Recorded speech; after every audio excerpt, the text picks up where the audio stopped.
Alrighty, so for your spider today, you're just gonna need your Wolf or Diamond FX black and white, and a rainbow cake that has yellow, red, and black, or actually you can do any color combination you want. I made this one myself, obviously. It's a little bit rough still.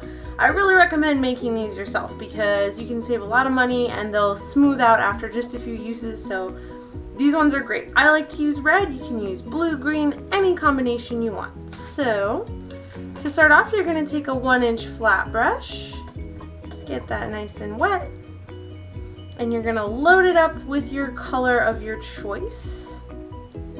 So just lay it across there nice and even so that you get a little bit of each of those colors in there, a little more of some if you want.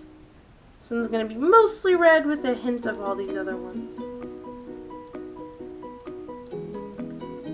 Alright, so once that's fully loaded there, you're gonna take your target area and you're gonna set it down just like that, and you're gonna twist it. So you're gonna pivot this around, keeping the yellow where it is. I want the dark on the outside edge. So I'm gonna leave that yellow where it is, and I'm gonna pivot this around just like that. And then I'm gonna flatten it out on the other side.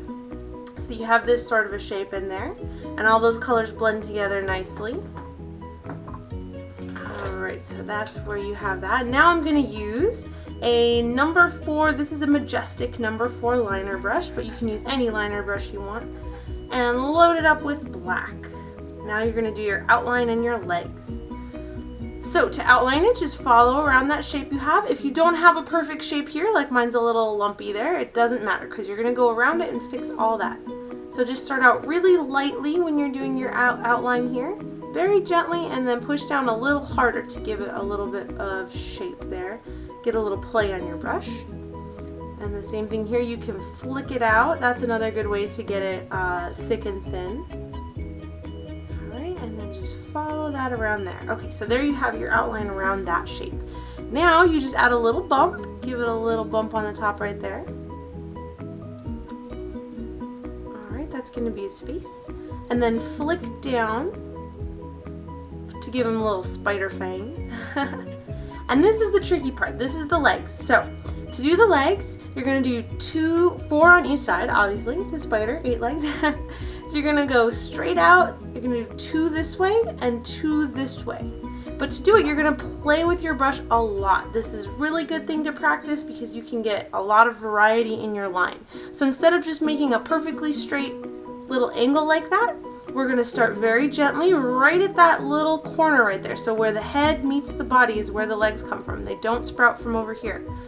You're going to do a very gentle line and then lay it down like that. So you're going to get that thick to thin play. And you can be pretty rough with this.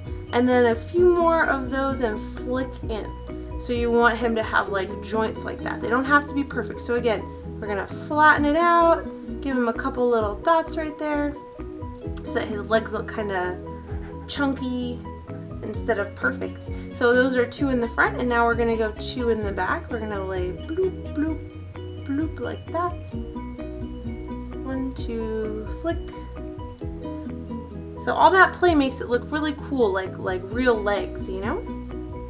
And you're going to do the other side. So we're going to go bloop, bloop, and flick. They don't have to be perfectly even or perfectly the same size. It looks good when they're not, in fact.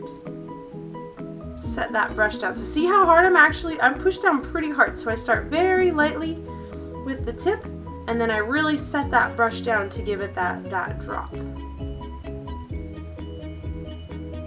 And since it's all in black, you can edit it as much as you want by making them longer or thinner to your choice. Very cool. So that is your most basic spider shape. To finish it off, all you need is your white liner brush here. And you're gonna add, I like to make it look like an orb spider, like it's shiny on the inside, so I add a highlight. I just flick down around there and a couple dots. Flick like that, give it a highlight. Very important to add some eyes, so I usually just do a bunch of random dots in there. And I usually add a couple of highlight dots on those joints as well. It just helps to dress it up a little bit, make it look extra fancy. And so you can be done right there. I also tend to add some spider webs, and all you need to do for that is take the same white brush, flick it down. Try and aim it like all these lines are headed to the same point, which would be kind of the end of the body there. I usually do 3 or 4. And then just use some U shapes to connect all those lines together like that. Just flick up, just like that. And you have kind of a fast spider web. You can do that on the top and the bottom. A few more little dots there maybe. So you can do another one right here if you want, but I like to leave it just like that. It looks fantastic, and that was so super fast. That's it for this time. Hope you enjoyed this spider tattoo tutorial. It's really popular. I hope you get a lot of use out of it. So make sure you like, comment, subscribe to see more, and we'll see you next time.